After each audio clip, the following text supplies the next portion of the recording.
À Dieu nous appartenons et vers Dieu nous retournerons tous. C'est une grosse perte, non seulement pour le Sénégal, mais pour toute la Oumma islamique et je dirais pour l'humanité. Son dernier discours prononcé à Tivaouane sur la question de la religion et de la paix était un discours universel où il lançait de vrais messages de paix et de concorde. Et je crois que c'est cela qui aujourd'hui nous marque et que Sidi Lamine est parti. Le Sénégal, l'Afrique, le monde musulman et je dirais l'humanité a perdu un grand homme. Je crois que c'est quelqu'un dont le Sénégal avait tant besoin. Surtout dans des moments et dans des circonstances particulières comme ceux vers lesquels nous allons. Tout le monde connaît son engagement, son abnégation à défendre la vérité, à défendre les Sénégalais, à défendre les citoyens et à se donner lui-même un véritable militant de toutes les causes justes.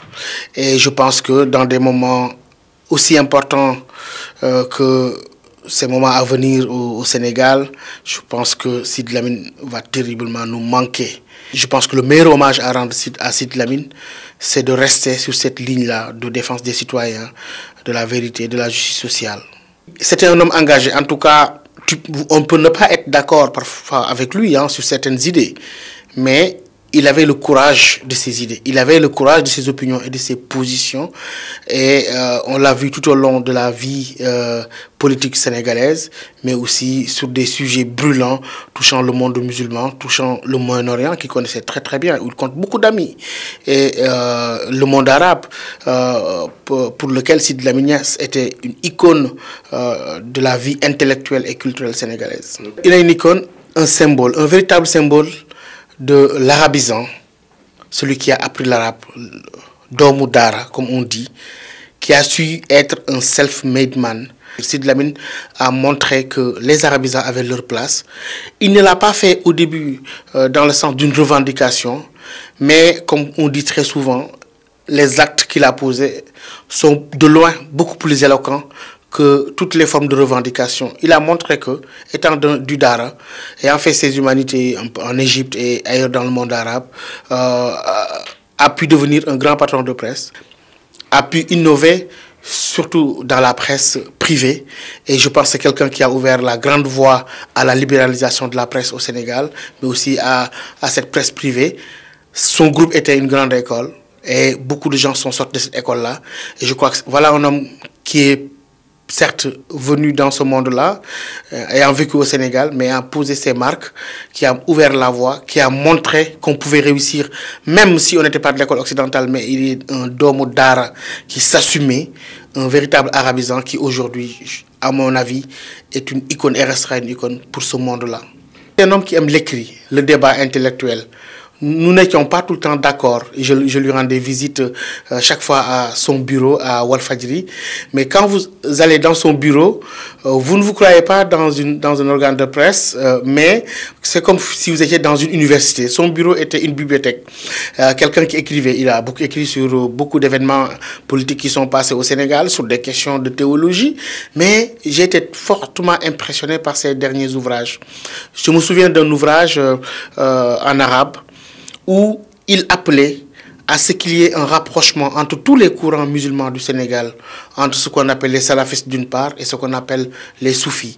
Et il en a fait une grande conférence à King Fahd Palace à l'époque, en disant que cette conférence était parrainée symboliquement par Cheikh Sidi Mokhtar, Khalife général des Mourides à l'époque, et le roi Salman d'Arabie Saoudite.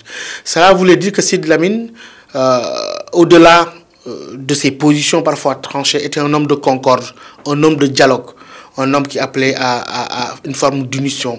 Et ce qui l'intéressait au finish, c'était l'amour de son pays, pour lequel il s'est beaucoup battu, et tout le monde peut en témoigner depuis le très bas âge. Je me rappelle de la première émission de Dinek Diamono que nous avons eue avant, c'était à la radio.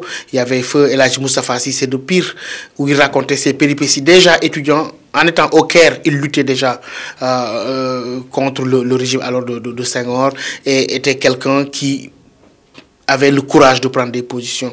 Et je crois que aujourd'hui, cet appel, a été réitéré dans sa dernière communication publique que je connaisse, c'était à Tivaouane, lors de la grande conférence sur religion, paix et solidarité et prospérité. Et là, il a fait un discours majestueux, un discours avec des relents universels en appelant à la paix, rapprochement entre toutes les religions. Je ne l'ai jamais entendu parler de cette manière solennelle, alors qu'il souffrait même ce jour-là. Je pense qu'il avait une fracture.